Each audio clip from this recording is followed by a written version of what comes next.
Someone tries to embarrass you, and suddenly your brain betrays you completely. Your heart races, your thoughts vanish, and your confidence disappears instantly. But here's the strange part nobody explains about that exact moment. What if that reaction isn't weakness, but a pattern your brain learned?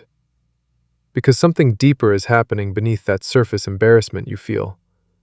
Your brain is not reacting randomly, it's following a predictable script. And once you understand that script, everything about these moments changes. You stop feeling trapped and start feeling quietly in control again. By the end of this, you'll see embarrassment in a completely different way.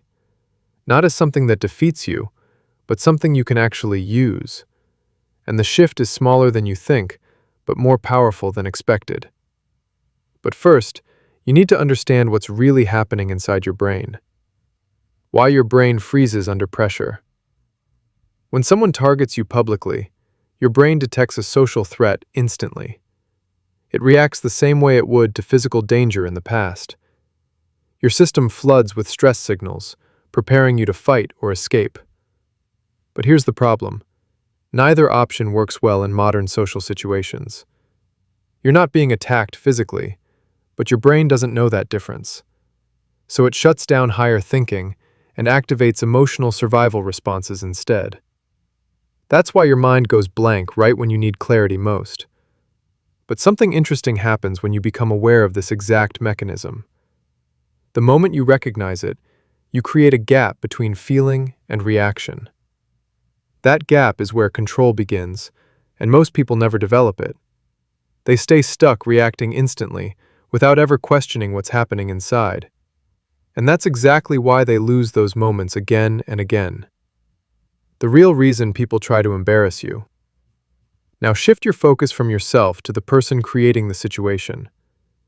Why would someone try to embarrass you in front of others deliberately?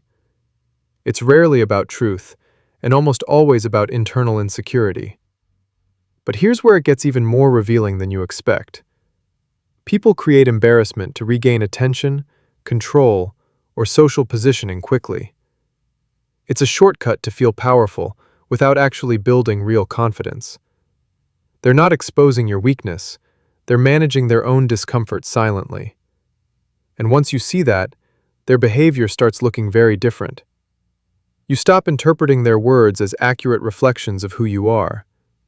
Instead, you see them as signals of what's happening inside that person. That shift alone reduces emotional impact more than any comeback ever could. But most people still fall into the same trap right after this. The biggest mistake you keep making. When embarrassed, your instinct is to react immediately and defend yourself. You either attack back, shut down, or laugh to ease tension quickly.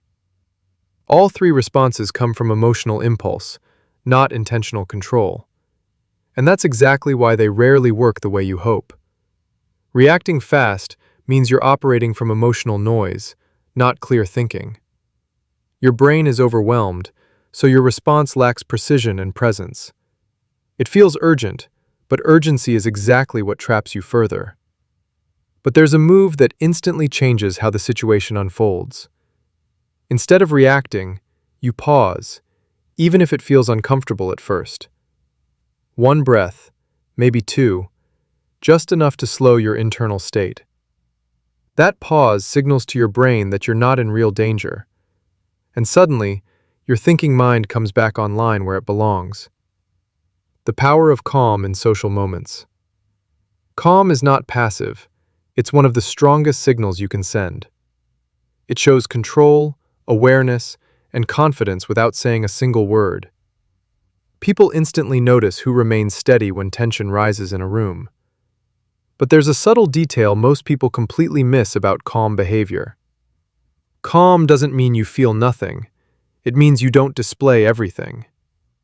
You experience the moment, but you choose what others get to see. That choice creates a powerful separation between you and the situation. And that separation makes you appear grounded, even under pressure. The more you practice this, the more automatic it becomes over time. You stop performing your discomfort and start controlling your presence instead.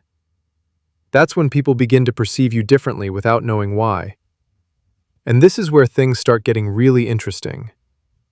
Why less is more in these moments.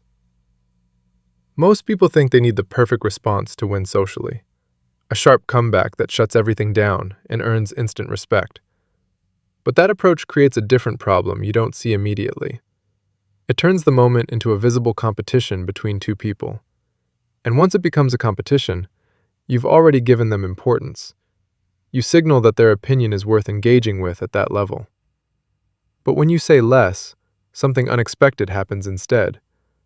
The entire dynamic shifts without any dramatic effort from you. Silence, used intentionally, creates pressure that words often cannot match.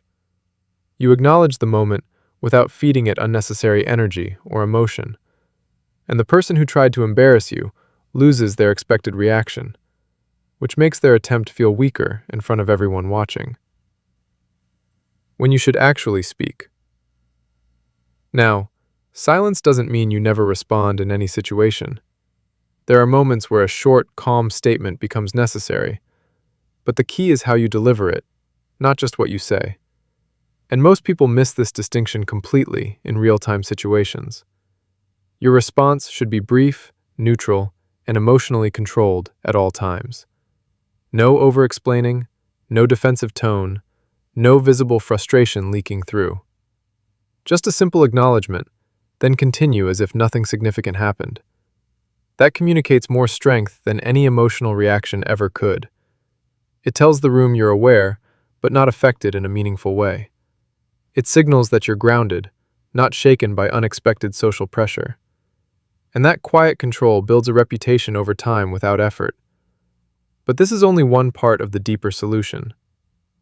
The hidden reason it still hurts. Even when you stay calm, embarrassment can still feel deeply uncomfortable. And that feeling comes from something much deeper than the moment itself. It's connected to internal doubts you haven't fully resolved yet. But here's the insight that changes everything about that experience. What hurts isn't always what they said, but what you fear might be true. That uncertainty creates an emotional opening their words can enter through. And unless you address that, similar moments will always feel intense. But there's a long-term solution most people completely ignore.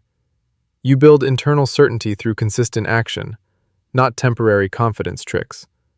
By doing difficult things and following through on personal commitments daily, each action becomes proof that reshapes how you see yourself gradually. And over time, that proof becomes stronger than anyone's opinion. Building real confidence over time.